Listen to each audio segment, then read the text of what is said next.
Good morning. KP college की online class में आप सभी का स्वागत है। आज हम थर्ड चैप्टर रक्त के बारे में पढ़ेंगे। रक्त में अभी तक हमने रक्त के प्रकार, रक्त के कार्य के बारे में पढ़ा था। आज हम रक्त की जो जमने की जो प्रोसेस है, यानी कि रक्त का जो थक्का बनने की जो प्रोसेस है उसके बारे में पढ़ेंगे।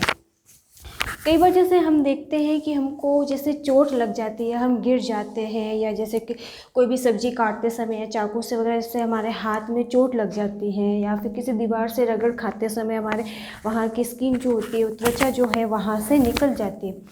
तो ऐसी स्थिति में हम सब देखते हैं कि हमारा वहाँ से जो त्वचा के कटने की वजह से वहाँ से खून निकल आता है, यानी कि रक्त बाहर निकल आता है, रक्त का स्राव होने लगता है। तो ऐसी स्थिति में हमने देखा होगा कि जो रक्त है वो तरल रूप में, यानी कि द्रव के रूप में शरीर से बाहर की ओर बहना शुरू हो जाता है।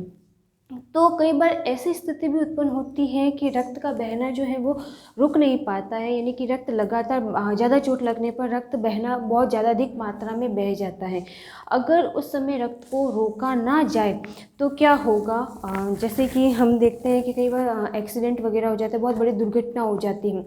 तो ऐसी स्थिति में जो अधिक चोट लगने पर रक्त अधिक मात्रा में शरीर से निकल जाता है, या यूँ कहा जाए कि रक्त जो जहाँ जमना चाहिए था, जहाँ पे चोट लगी वहाँ जमना चाहिए था, रक्त का थक्का नहीं बन पाया वहाँ पे, तो ऐसी स्थिति में हम देखते हैं कि व्यक्ति की मृत्यु होना भी संभव हो जाता है। जो रक्त का जमना क्यों ज़रूरी है? कई बार ऐसा होता है कि जब चोट लगती है तो जो रक्त निकल रहा है तो उसको जमना इसलिए ज़रूरी है ताकि रक्त स्राव को हम रोक सके और व्यक्ति के शरीर से रक्त का अधिक मात्रा में बहने को हम रोक सके, ताकि व्यक्ति के शरीर को किसी भी प्रकार की कोई भी जो तकलीफ़ वगैरह है वो सहनी ना पड़े, या फिर उसको अधिक उसकी जो स्थिति है उसको और अधिक दयनीय होने से या अधिक प्रभावित होने से हम रोक सकें। यह रक्त शरीर से बाहर निकल जाने पर निश्चित ही स्वास्थ्य पर हमारे हानिकारक प्रभाव हम देख सकते हैं। कभी कभी अत्यधिक रक्तस्राव मृत्यु को आमंत्रित करते हैं, यानी कि जब अधिक मात्रा में शरीर से रक्त का बहना अधिक होता है या बहुत अधिक मात्रा में बह जाता है, तो ऐसी स्थिति जो होती है वो मृत्यु की ओर हमें ले जाती है। यानी कि हमारे अगर जीवन की रक्षा करनी है, जीवन को बनाए रखना है, तो उसके लिए ज़रूरी है कि हम रक्त को बहने से रोकें। यह क्रिया रक्त के वायु के संपर्क में आने पर होती है, यानी कि रक्त का जमने की जो क्रिया है वो जब रक्त हमारा जो है वो वायु के संपर्क में आता है, यानी कि जब उसका संबंध वायु से होता है, तो उस समय रक्त उस स्थान पर जहाँ चोट लगी है वहाँ पर धीरे धीरे गाढ़ा रूप लेने लगता है, और एक बार ऐसी स्थिति उत्पन्न हो जाती है कि वो उस स्थान पर जम जाता है। अब जब रक्त वहाँ जम जाता है तो रक्त क्या करता है, जहाँ वह उस स्थान की जो रक्त नलिकाएं हैं जो रक्त को ला रही हैं, उन नलिकाओं के मुंह को बंद कर देता है, जिसकी वजह से जो रक्त है वो हमारे शरीर से बाहर नहीं निकल पाता है। इस क्रिया में रक्त नलिकाओं का मुंह थक्के द्वारा बंद हो जाता है, यानी कि थक्का जो रक्त जम जाता है उसको कहा जाता है रक्त का थक्का। रक्त का थक्का जमना एक जटिल रासायनिक प्रक्रिया है, यानी कि जो एक जटिल रासायनिक प्रक्रिया, इसको इसलिए कहा जाता है क्योंकि ये धीरे धीरे होने वाली प्रोसेस है और थोड़ी बहुत ही अधिक जैसे कठिन रूप से होती है। अब रक्त जैसे हमारे शरीर में चोट लगती है तो जब रक्त बाहर आता है तो उसको द्रव रूप में आता है, यानी कि हम उसको सोल कह सकते हैं। अब वो द्रव जब जमेगा, यानी कि एक ठोस रूप ग्रहण करेगा, तब उसको हम जैल का रूप कह सकते हैं। रक्त का थक्का अर्ध जैल अवस्था होता है, यानी कि जब रक्त का जमना होता है, जब रक्त जमता है या थक्का बनाता है, तो उस स्थिति में हम देखते, जैसे मान लो हमारे हाथ पर ही कहीं चोट लगी, उस स्थिति में रक्त बहता है, कुछ समय बाद हम देखते हैं वहाँ पर रक्त जमना शुरू हो जाता है, लेकिन जब भी हम वहाँ हाथ लगाते हैं तो हमारे हाथ पर हल्का सा पानी जैसा जो हम देखते हैं वो भी लगने लगता है, और कुछ जो रक्त है वो वहाँ पर जमा हुआ भी हमको दिखाई देता है। तो इसको हम अर्ध जैल भी कह सकते हैं। जिससे थोड़ा तरल पदार्थ, जिसे हम सीरम कहते हैं, रक्त के थक्के से बाहर निकलता है, यानी कि जब हम रक्त का थक्का जमता है, तुरंत जमा हुआ जो रक्त का थक्का उस पर जब हम हाथ लगाते हैं तो हमारे दूसरे हाथ पर, जिस हाथ से हमने उसको छुआ है, उस पर हम देखते हैं कि थोड़ा सा पानी जैसा पदार्थ हमारे उस हाथ पर लगता है। तो वो जो पानी जैसा पदार्थ उस रक्त के थक्के से अलग होकर हमारे जो दूसरे हाथ पर लगा उसको हम सीरम कह सकते हैं, जो कि रक्त में ही पाया जाने वाला एक तत्व है।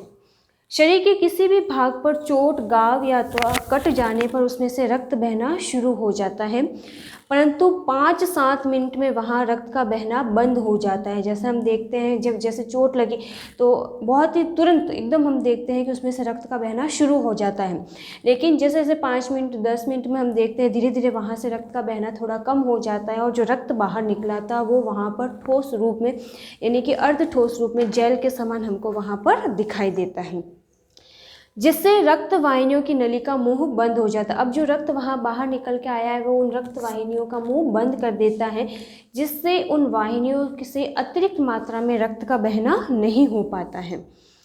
रक्त के प्लाज्मा में थ्रोम्बिन नामक पदार्थ पाया जाता है। कल हमने रक्त की जो बनावट पढ़ी थी उसमें हमने प्लाज्मा के बारे में पढ़ा था। प्लाज्मा के अंदर हमने पढ़ा था कि थ्रोम्बिन एक प्रोटीन है जो कि रक्त के अंदर पाया जाता है।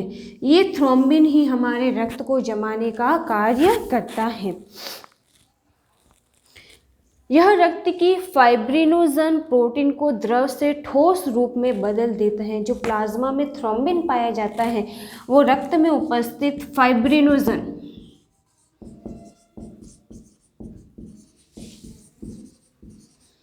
इससे जब ये क्रिया करता है यानी कि इसे जब संयोग करेगा तो जो ठोस पदार्थ बनेगा वो रक्त को निर्माण की प्रक्रिया की ओर ले जाएगा। फाइब्रिन की रचना महीन सूतों के जाल जैसी होती है, यानी कि मान लो हमारे किसी स्थान पे चोट लगी है तो उस स्थान पे हल्की हल्की जैसे फाइब्रिन जो होते हैं वो इस तरीके से जाल जैसी संरचना बनाती है, यानी कि वहाँ पर रक्त इस प्रकार से जमना शुरू हो जाता है और कुछ समय बाद वहाँ पे हम देखते हैं तो ये जो जाल है वो ठोस का रूप ग्रहण कर लेता है। अब जैसे ये जाल वाली संरचना बनी, जब ये जाल वाली संरचना बनी तो जब यहाँ रक्त पहुँचता है तो रक्त इन जाल के बीच में आकर फंस जाता है और वायु के संपर्क में आने पर वो एक ठोस रूप को ग्रहण कर लेता है, जिसको हम कह सकते हैं रक्त का थक्का बनना। जैसे जैसे जाल सूखता है वैसे वैसे रक्त का थक्का जमता जाता है, यानी कि जब जिन जाल में रक्त फंसता है और जैसे जैसे वो हवा के संपर्क में आता है ये और ठोस रूप ग्रहण करने लगता है और जैसे ये पूरा जम जाएगा तो ये रक्त का थक्का बन जाएगा। सीरम इसमें से छनकर अलग हो जाता है। हमने पढ़ा था कि जब भी हमारी चोट लगती है, जब थक्का बनने लगता है तो उसमें एक तरल पदार्थ बाहर निकलता है, उसको कहा जाता है सीरम, जो कि द्रव रूप में या पानी की तरह हमको दिखाई देता है। इस प्रकार रक्त का थक्का कटे हुए भाग को अच्छी तरह से सील कर देता है, यानी कि जिस स्थान पे हमारे चोट लगी है वहाँ जब थक्का बनता है तो वो उस कटे हुए स्थान को या चोट लगे हुए स्थान को पूरी तरीके से बंद कर देता है और रक्त बाहर की ओर नहीं निकल पाता है।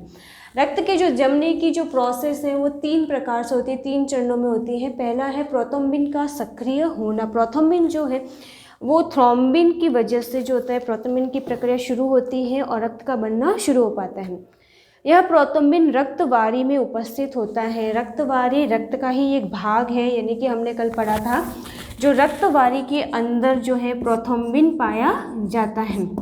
रक्तवारी के अंदर प्रोथ्रोम्बिन पाया जाता है जो कि रक्त को जमाने की क्रिया के लिए सक्रिय योगदान देता है। प्रोथ्रोम्बिन का थ्रोम्बिन के अंदर बदलना, इसमें कैल्शियम तथा दूसरे फैक्टर जो होते हैं वो सहयोग देते हैं। प्रोथ्रोम्बिन का जो इसका दूसरा चरण है उसमें होता है थ्रोम्बिन में बदलना। इसको बदलने के लिए सबसे जो महत्वपूर्ण फैक्टर है वो होता है कैल्शियम। जब कैल्शियम का इससे जुड़ाव होता है तो आगे की और प्रोसेस शुरू हो जाती है और रक्त का थक्का और ठोस रूप लेना शुरू कर देता है। फिर फाइब्रिनोजन से फाइब्रिन में बदलना। अगर हम ध्यान से देखें तो रक्त का थक्का बनना एक सरल सामान्य क्रिया लगता है, लेकिन अगर इसको ध्यानपूर्वक और अच्छे से गहराई से देखा जाए तो ये एक थोड़ा जटिल प्रोसेस भी इसको कह सकते हैं, क्योंकि रासायनिक तत्वों के माध्यम से ही होता है। अब जो पहला चरण है उसको अगर हम डिटेल में पढ़ें तो जैसे जब किसी स्थान पर जब जो प्रोथ्रोम्बिन का सक्रिय होना इसके अंदर हम पढ़ते हैं, जैसे कि हमारे किसी स्थान पर चोट लग गई, यानी कि हाथ में जैसे कट गया या फिर गिरने की वजह से वहाँ से त्वचा निकल जाती है। वहाँ की जो त्वचा है या जो वहाँ की कहा जाए कोशिकाएं जब वो क्षतिग्रस्त हो जाती हैं तो उस कटे हुए भाग से रक्त बहने लगता है, यानी कि उस स्थान से रक्त जो है वो बाहर निकलना शुरू हो जाता है। रक्त में उपस्थित बिंबाणु तथा कुछ रक्त फैक्टर क्षतिग्रस्त ऊतकों से मिलकर थ्रोम्बोप्लास्टिन नामक पदार्थ का निर्माण करते हैं। अब रक्त में उपस्थित जो बिंबाणु है यानी कि प्लेटलेट्स हैं, वो रक्त में उपस्थित फैक्टर के साथ में मिलकर क्षतिग्रस्त जो ऊतक जो कोशिकाएं हैं उनके साथ में मिलकर थ्रोम्बोप्लास्टिन नामक एक पदार्थ पाया जाता है, जिससे क्रिया करते हैं और उसका निर्माण करते हैं। रक्त फैक्टर मुख्यतः एंटी हीमोफिलिक फैक्टर तथा स्टुअर्ट फैक्टर से इस क्रिया में भाग लेते हैं, यानी कि जो रक्त फैक्टर एंटी हीमोफिलिक है वो इस क्रिया में भाग लेते हैं। ये रक्त फैक्टर कैल्शियम आयन तथा प्लाज्मा से मिलकर क्रिया करते हैं, यानी कि जो ये कैल्शियम आयन है उसके साथ मिलकर क्रिया करेगा और रक्त निर्माण की प्रक्रिया के लिए प्रोथ्रोम्बिन को सक्रिय कर देगा। जो इसका द्वितीय चरण है प्रोथ्रोम्बिन का थ्रोम्बिन में बदलना, जब थ्रोम्बोप्लास्टिन बनकर तैयार हो जाता है तो यह थ्रोम्बोप्लास्टिन ट्रिप्टेन नामक एंजाइम तथा कैल्शियम आयन की सहायता से प्लाज्मा में उपस्थित एंटी प्रोथ्रोम्बिन को निष्क्रिय कर देता है, यानी कि जो थ्रोम्बोप्लास्टिन है वो ट्रिप्टेन नामक एंजाइम है और तथा जो रक्त में कैल्शियम की मात्रा पाई जाती है उनके साथ में मिलकर एंटी प्रोथ्रोम्बिन को निष्क्रिय कर देता है। निष्क्रिय का मतलब यानी कि उसकी जो क्रिया विधि है उसको रोक देता है। प्लाज्मा में उपस्थित हिपेरिन ही एंटीप्रोथ्रोम्बिन होता है, यानी कि प्लाज्मा में जो हिपेरिन पाया जाता है वो एंटीप्रोथ्रोम्बिन होता है, जो रक्त वाहिनियों में उपस्थित रक्त को जमने से रोकता है, यानी कि जो रक्त में उपस्थित रक्त वाहिनियों में जो रक्त बह रहा है उसमें ये हिपेरिन जो पाया जाता है वो उन रक्त वाहिनियों के अंदर रक्त को जमने से रोकता है, यानी कि उनको तरल बनाए रखता है। अगर रक्त वाहिनियों के अंदर ही रक्त जम जाएगा तो रक्त का बहाव शरीर के विभिन्न भागों की ओर नहीं हो पाएगा। इसीलिए जो रक्त में उपस्थित हिपेरिन है वो हमेशा सक्रिय भूमिका निभाता है और रक्त को तरल अवस्था में ही बनाए रखता है, ताकि रक्त का जमाव रक्त वाहिनियों के अंदर ना हो। अगर रक्त वाहिनियों के अंदर इसका जमाव होगा तो ऐसी स्थिति में हमारे कुछ अंगों की ओर जो रक्त का प्रवाह होना चाहिए वो नहीं हो पाएगा और वहाँ के जो अंग हैं वो क्षतिग्रस्त हो जाएंगे, यानी कि प्रभावित हो जाएंगे। रक्त में उपस्थित प्रोथ्रोम्बिन सक्रिय थ्रोम्बिन पदार्थ का ही निष्क्रिय रूप है। यह प्रोथ्रोम्बिन पदार्थ जब सक्रिय हो जाता है और कुछ रक्त फैक्टर के साथ मिलकर रासायनिक क्रिया करता है, प्रोथ्रोम्बिन जो है जब सक्रिय रूप में आता है तो ये रासायनिक तत्वों के साथ मिलकर अपनी क्रिया शुरू कर देता है और एक नए तत्व का जैसे निर्माण करता है। प्रोथ्रोम्बिन जब रासायनिक तत्वों से क्रिया करता है तो जो प्रोथ्रोम्बिन है रासायनिक तत्वों से क्रिया करने पर थ्रोम्बिन का निर्माण करता है।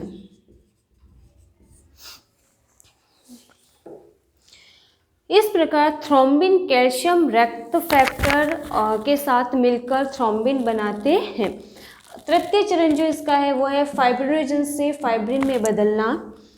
रक्तवारी में फाइब्रिनोजन नामक प्रोटीन पाया जाता है जो थ्रोम्बिन से मिलकर रासायनिक क्रिया करता है और फाइब्रिनोजन को फाइब्रिन में बदलता है। रक्त के अंदर जो रक्तवारी है उसके अंदर फाइब्रिनोजन एक प्रोटीन पाया जाता है जो कि क्रिया करके नए तत्व यानी कि फाइब्रिन का निर्माण करता है और यही फाइब्रिन जो है वो फाइब्रिनोजन को फाइब्रिन में बदल देता है। ये तीनों चरण पूर्णतः रासायनिक प्रक्रियाओं के द्वारा ही पूरे होते हैं। ये जो तीनों प्रोसेस है, प्रोथ्रोम्बिन जो है उसका सक्रिय होना, उसकी वजह से फाइब्रिनोजन बनता है, ये वही फाइब्रिनोजन वापस प्रोथ्रोम्बिन से क्रिया करके थ्रोम्बिन को बनाता है और यही थ्रोम्बिन फाइब्रिनोजन प्रक्रिया के द्वारा फाइब्रिनोजन से फाइब्रिन का निर्माण करता है और ये पूरे प्रोसेस के अंतर्गत जो रक्त है वो ठोस रूप को ग्रहण कर लेता है, यानी कि रक्त के बहाव को रोक दिया जाता है। रासायनिक प्रक्रिया द्वारा पूरे होते हुए हैं फाइब्रिन की रचना जाल के समान होती है तथा ये अविलेय ठोस प्रकृति के होते हैं। फाइब्रिन की जो रचना है वो जाल के समान यानी कि एक दूसरे पे इस तरीके से कुंडलित रूप में ये पाए जाते हैं जिसकी वजह से ये किसी भी कण को आगे की ओर जाने से रोकते हैं। फाइब्रिन क्षतिग्रस्त ऊतकों के ऊपर महीन तंतुक जाल के रूप में फैल जाते हैं, यानी कि जिस स्थान पे चोट लगी है, मान लो हमारा हाथ का ही कोई हिस्सा है,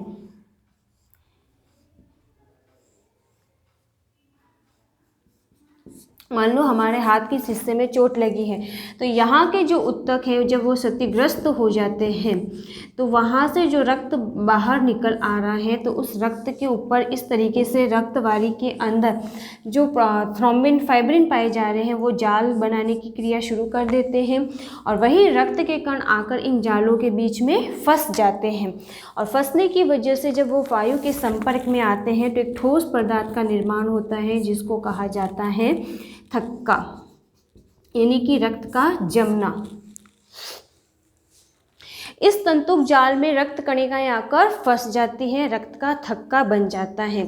इस संपूर्ण प्रक्रिया को रुधिर का जमना कहलाता है, यानी कि जब रक्त है ठोस रूप ग्रहण करेगा तो यानी कि रक्त जम चुका है तो उसको कहा जाता है रक्त का थक्का, यानी कि रक्त के जमने की प्रक्रिया यहाँ पर पूरी हो जाती है। यह रक्त का थक्का थोड़ी देर बाद सिकुड़ने लगता है और धीरे धीरे कड़ा हो जाता है। जब हम देखते हैं जब तुरंत हमारी चोट लगने के बाद रक्त जमता है तब तो वो थोड़ा जेली के समान थोड़ा रहता है, जिसको आसानी से छूने पर हम देखते हैं कि हल्का सा पानी भी हमारे हाथ पे लगना शुरू हो जाता है। लेकिन जैसे जैसे वो रक्त का थक्का जो वहाँ पे है वायु के संपर्क में आएगा धीरे धीरे कड़ा हो जाएगा, और एक समय ऐसा आता है कि वो बिल्कुल कड़ा हो जाता है, उसमें से किसी भी प्रकार का सीरम जो है वो बाहर नहीं निकलता है, और उसका जो रंग है वो धीरे धीरे परिवर्तित होकर काले भूरे रंग के समान हमको दिखाई देता है। इस थक्के से पीले रंग का पारदर्शक द्रव पदार्थ फाइब्रिन जाल से छिनकर बाहर आ जाता है। इस द्रव को सीरम कहते हैं। वास्तव में यह द्रव प्लाज्मा ही होता है। जब ये द्रव बाहर निकलता है, जब हमने पढ़ा था कि चोट लगने पर थक्का बनने पर जो तरल द्रव बाहर निकल रहा है वो उसको सही रूप में देखा जाए तो वो प्लाज्मा ही कहलाता है, परंतु उसमें फाइब्रिन तथा रक्त कणिकाओं का अभाव होता है। लेकिन जब वो सीरम बाहर निकलता है तो उसमें फाइब्रिन नहीं पाया जाता है, और साथ उसमें रक्त कणिकाओं का भी अभाव यानी कि उसमें कमी पाई जाती है, वो उसमें नहीं होती है। सीरम के अलग होते ही तंतुक जाल की कोशिकाएं एक ठोस थक्का बनाती। जैसे सीरम उसमें से रक्त के जमने पर बाहर निकलना शुरू होता है, यानी कि वो तरल अलग हो जाता है, तो उस समय वहाँ की जो रक्त कोशिकाएं रक्त जो जमा है वो धीरे धीरे ठोस रूप को ग्रहण कर लेता है, जो क्षतिग्रस्त स्थान को ढककर पूरी तरह से सील कर देता है और रक्त का बाहर निकलना बंद हो जाता है। इस प्रकार रक्त को थक्का बनाने में 4 से 8 मिनट का समय लगता है। प्रथम चरण शीघ्र ही पूर्ण हो जाता है तथा इसमें 1-2 मिनट का समय लगता है। जैसे कि हमने पढ़ा था प्रोथ्रोम्बिन जो रक्त के अंदर पाया जाने वाला एक तत्व है, जब वो सक्रिय होता है तो ये प्रक्रिया बहुत ही तेज़ी से अधिक जल्दी से पूरा होना शुरू हो जाती है और रक्त का बहना धीरे धीरे स्वयं ही बंद हो जाता है, जिससे कि व्यक्ति की मृत्यु को रोका जा सके।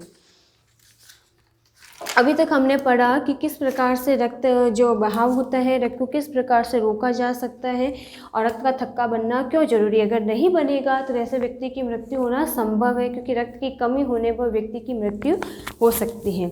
अब हम पढ़ेंगे रक्त के कार्य।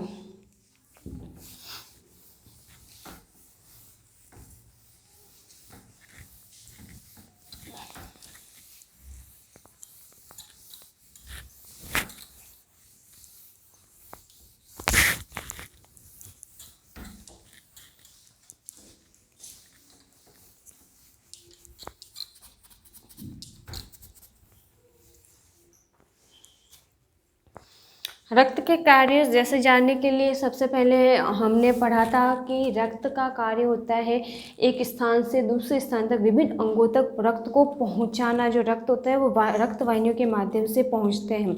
अब हमने उनके साथ में ये भी पढ़ा था कि रक्त जो होते हैं जब हम भोजन ग्रहण करते हैं तो जो भोजन से पोषक तत्व होते हैं जिनके हमारे शरीर में विभिन्न अंगों को आवश्यकता होती है, वो उन रक्त के माध्यम से ही हमारे शरीर के विभिन्न भागों में पहुंचते हैं। तो रक्त के जो कार्य हैं,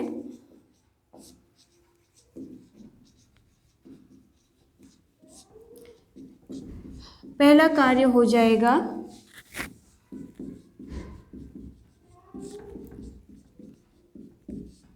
पोषक तत्वों का संवहन।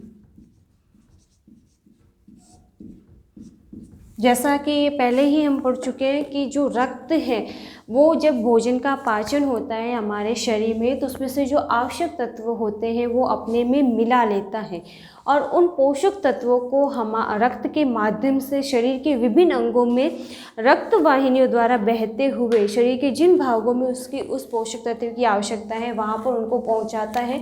यानी कि पोषक तत्वों को शरीर के विभिन्न हिस्सों में पहुँचाने का जो कार्य है वो रहता है रक्त का। यानी कि एक स्थान से दूसरे स्थान तक पोषक तत्वों को पहुँचाना रक्त संवहन कहलाता है। रक्त आमाशय छोटी आंत तथा बड़ी आंत से विभिन्न प्रकार के पोषक तत्वों को अवशोषण करता है। यानी कि रक्त आमाशय में जब भोजन का पाचन होता है तो वहाँ से पोषक तत्वों को अपने में मिला लेते हैं, अवशोषित कर लेते हैं और जिसे वो सबसे पहले यकृत में ले जाता है यानी कि लीवर के अंदर ले जाता है। फिर आवश्यकता अनुसार शरीर के विभिन्न अंगों के प्रत्येक कोशिका को पोषक तत्व प्रदान करते हैं। फिर जैसे हमारे शरीर में जो उपलब्ध कोशिकाएं हैं उन कोशिकाओं की सभी की अलग अलग मांग रहती है। कहीं की कोशिकाओं को ज़्यादा पोषक तत्व चाहिए तो कहीं कम चाहिए। जैसे उनकी मांग होगी उन्हीं की मांग के अनुसार ये रक्त जो है पोषक तत्वों को उन हिस्सों में पहुंचाएगा। अगला जो रक्त का कार्य है वो है गैसों का आदान प्रदान करना।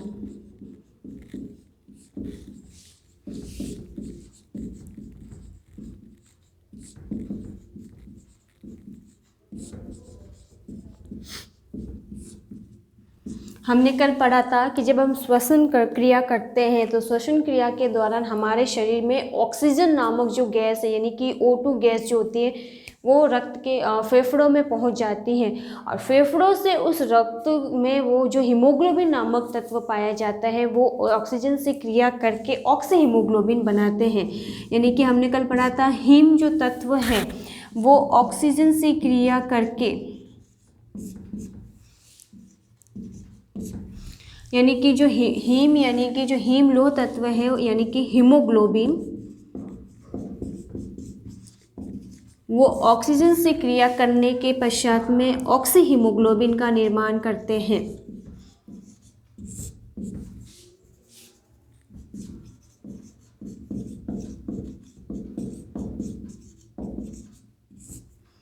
ये ऑक्सी हीमोग्लोबिन जो है वो रक्त में मिलने के पश्चात जो हमारे शरीर के जितने भी अंग हैं जहाँ ऑक्सीजन की आवश्यकता होती है वहाँ पर पहुँचा दिया जाता है। अब वो जब रक्त परिसंचरण की पूरी प्रक्रिया होती है यानी कि रक्त का प्रवाह पूरे शरीर में होता है तो उसके पश्चात हमारे शरीर में जो CO2 का निर्माण होता है उस CO2 को फेफड़ों के माध्यम से वापस यानी कि कार्बन डाइऑक्साइड के साथ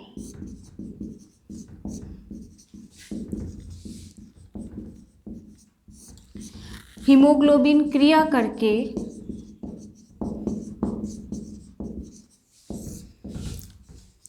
कार्बोक्सी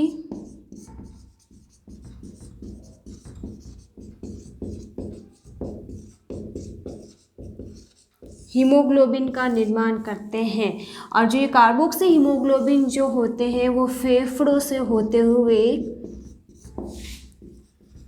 हमारे नाक के द्वारा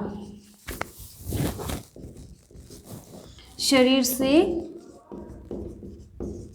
उत्सर्जित कर दिए जाते हैं। उत्सर्जित करना यानी कि हमारे नाक के माध्यम से वापस जो अनावश्यक गैस CO2 है उसको बाहर निकाल दिया जाता है। यानी कि रक्त का जो प्रमुख कार्य रहता है वो गैसों का आदान प्रदान, ऑक्सीजन को शरीर के विभिन्न हिस्सों में पहुंचाना और जो हमारे शरीर में वापस कार्बन डाइऑक्साइड गैस बनी जो कि अनावश्यक गैस है जिसको हमारे शरीर में आवश्यकता नहीं होती है उसको वापस रक्त में पाए जाने वाले हीमोग्लोबिन उससे क्रिया करते हैं, कार्बोक्सी हीमोग्लोबिन का निर्माण करते हैं और उसको हमारे शरीर में से नासा छिद्र यानी कि नाक के माध्यम से वापस बाहर निकाल दिया जाता है। अगला हम पढ़ेंगे इसका जो तीसरा कार्य है वो उत्सर्जी पदार्थों का संवहन करना। तीसरा जो कार्य है वो है उत्सर्जी पदार्थों का संवहन करना।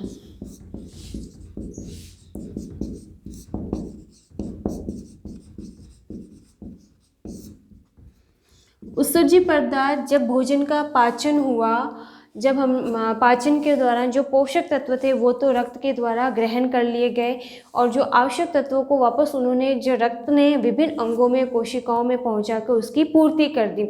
अब उसके साथ में ही जो अनावश्यक पदार्थ भी होते हैं भोजन के पाचन के दौरान बाहर निकलते हैं। जिनकी हमारे शरीर में आवश्यकता नहीं होती है, तो उन वापस अनावश्यक पदार्थों को भी शरीर से बाहर निकालने का जो कार्य रहता है वो रक्त का ही रहता है। यानी कि रक्त उन अनावश्यक पदार्थों को अपने में वापस मिलाता है और मिलाने के पश्चात वो उनको उत्सर्जी अंग जो होते हैं हमारे, यानी कि मल मूत्र के रूप में हमारे मूत्राशय वगैरह के माध्यम से उनको शरीर से बाहर कर देता है। जैसे कि शरीर की कोशिकाओं से उत्पन्न विकार, जैसे कार्बन डाइऑक्साइड गैस, जैसे कि हमने पढ़ा था CO2 जो होती है वो कार्बन डाइऑक्साइड गैस यानी कि CO2, जिसकी हमारे शरीर में आवश्यकता नहीं रहती है, या हमारे लिए अनावश्यक गैस है जो शरीर में इसकी आवश्यकता नहीं है, यानी उसको बाहर निकाल दिया जाता है। यूरिया, यूरिक अम्ल, टॉक्सिन इत्यादि रक्त में वापस मिल जाते हैं।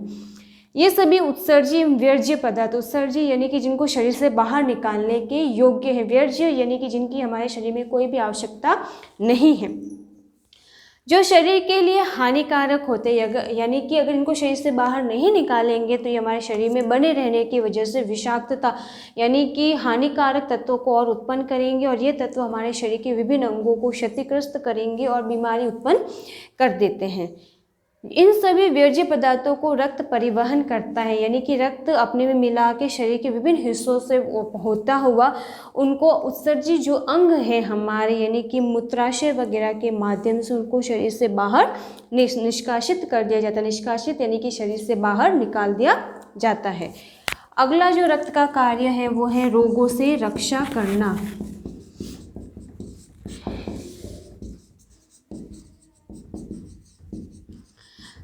कल हमने रक्त की संरचना पढ़ी थी, जिसमें हमने 2 रक्त कणिकाएं पढ़ी थी, एक तो RBC यानी कि लाल रक्त कणिकाएं, दूसरी हमने पढ़ी थी WBC यानी कि श्वेत रक्त कणिकाएं, जिसमें हमने श्वेत रक्त कणिकाओं के बारे में पढ़ा था कि इन कणिकाओं का कार्य होता है शरीर में आने वाले वायरस, जीवाणु या फिर जैसे सूक्ष्म जीव है या कोई बैक्टीरिया अगर हमारे शरीर में पहुंच जाता है तो WBC जो होती है वो सक्रिय भूमिका निभाती है, यानी कि बहुत ही अधिक मात्रा में उत्तेजित हो जाती है, और ऐसी स्थिति में जो WBC है वो हमारे शरीर में आए हुए उन हानिकारक तत्वों के साथ में फाइट करती है, या तो उन हानिकारक तत्वों को पूरी तरीके से नष्ट कर देती है या फिर हमारे शरीर से वापस उनको बाहर निकाल देती है।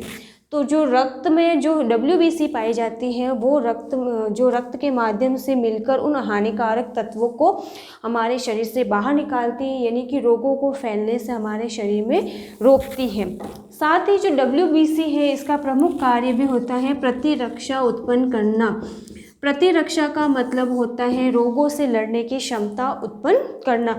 जो WBC है वो हमारे शरीर में प्रतिरक्षा उत्पन्न करती है, एंटीबॉडीज़ का निर्माण करती है, जिससे कि कोई भी जब जीवाणु, कीटाणु या विषाणु, वायरस जो हमारे शरीर में पहुंच रहे हैं तो ये प्रतिरक्षी जो होते हैं वो हमारे शरीर में उन जीवाणुओं से लड़ने की क्षमता उत्पन्न करते हैं और हमारे शरीर को रोगों से जो बचाव करते हैं। अगला जो इसका कार्य है वो है हार्मोन्स का संवहन करना।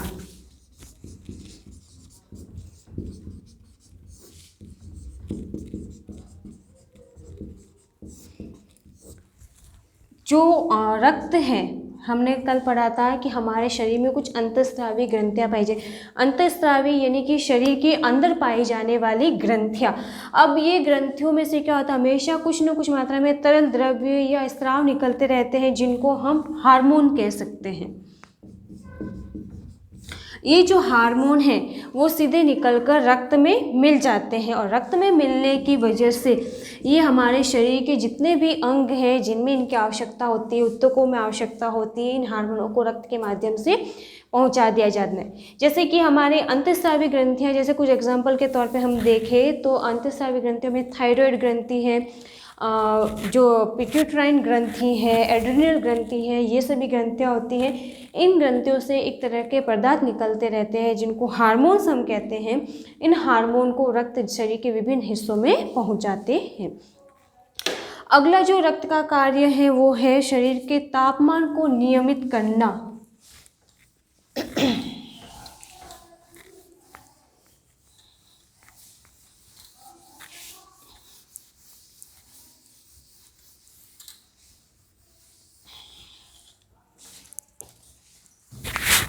जो रक्त का 6वां कार्य है वो है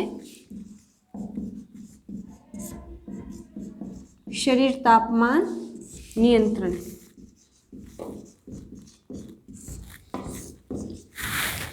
अब जो रक्त है वो हमारे शरीर में, हमारे शरीर का जो तापमान है, यानी कि हमारा शरीर का एक निश्चित तापमान रहता है जिसको हमेशा रक्त एक समान बनाए रखता है, यानी कि उसको बढ़ने से और कम होने से रोकता है। रक्त शरीर तापमान का नियमन करना, नियमन यानी कि नियमित रूप से उसको हमेशा बनाए रखता है। रक्त जो है शरीर के जिन अंगों में अधिक गर्मी होती है, रक्त अतिरिक्त गर्मी को परिसंचरण के दौरान ले जाता है। परिसंचरण का मतलब होता है शरीर के प्रत्येक हिस्सों में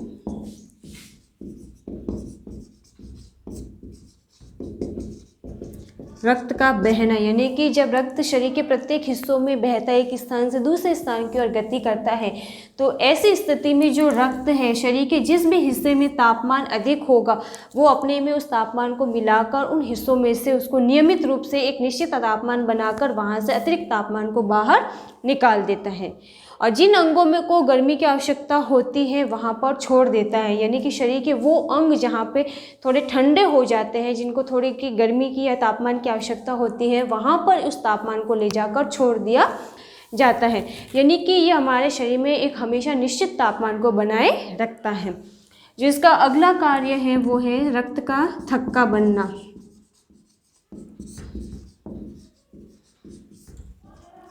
रक्त का प्रमुख कार्य, जैसे कि कहीं चोट लग गई या कोई घाव हो गया या कट फट जाता है, गिरने की वजह से त्वचा वहाँ से खुरच कर निकल जाती है, तो ऐसी स्थिति में जो रक्त है वहाँ पर बाहर निकल आता है और कुछ समय पश्चात वायु के संपर्क में आने पर उस स्थान पर रक्त को जमा देता है, यानी कि रक्त का थक्का बना देता है, जिससे कि उस स्थान से रक्त ना तो बाहर निकल पाता है और ना ही किसी दुर्घटना को और अधिक बढ़ावा देने को रोकता है। यानी कि दुर्घटना जो हुई है उसको वहीं पर ख़त्म कर देता है, यानी कि रक्त को और अधिक मात्रा में बाहर निकलने से रोकता है, ताकि जो समस्या है वो और अधिक गंभीर ना हो। यानी कि रक्त का जमना ही रक्त का थक्का कहलाता है।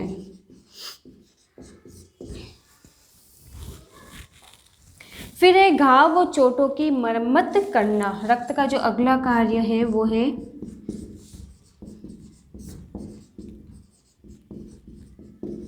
चोटों की रक्षा। कल हमने पढ़ा था कि WBC के अंदर कुछ ऐसे तत्व पाए जाते हैं जो कि कभी चोट लग गई या किसी प्रकार का घाव हुआ तो वहाँ की कोशिकाओं की वापस मरम्मत करना शुरू कर देते हैं। यानी कि जो कोशिकाएं टूटने, कटने या फटने की वजह से मृत हो चुकी है, मर चुकी हैं, तो उन कोशिकाओं को वापस नई कोशिकाओं के रूप में बनाना शुरू करते हैं और उन जो क्षतिग्रस्त कोशिकाएं हैं उन कोशिकाओं का वापस भराव करना शुरू कर देते हैं और उस घाव को वहाँ से भर देते हैं, यानी कि मरम्मत कर देते हैं उसकी। फिर है अगला कार्य इसका है वो है अम्ल क्षार का निर्माण करना।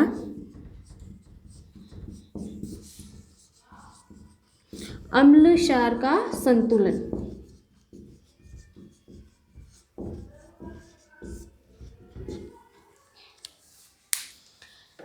रक्त अम्ल क्षार का संतुलन बनाने में हमेशा सहयोग देता है।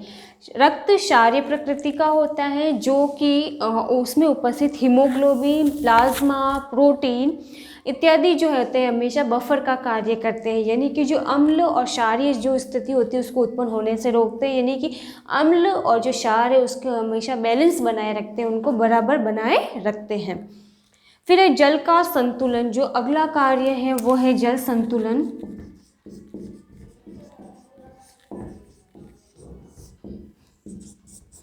जो रक्त का अगला कार्य यानी कि रक्त के अंदर जल की मात्रा भी पाई जाती है और अतिरिक्त जल जो रक्त में रहता है वो हमारे शरीर से पसीने के रूप में, मल मूत्र के रूप में वापस शरीर से बाहर निकाल दिया जाता है।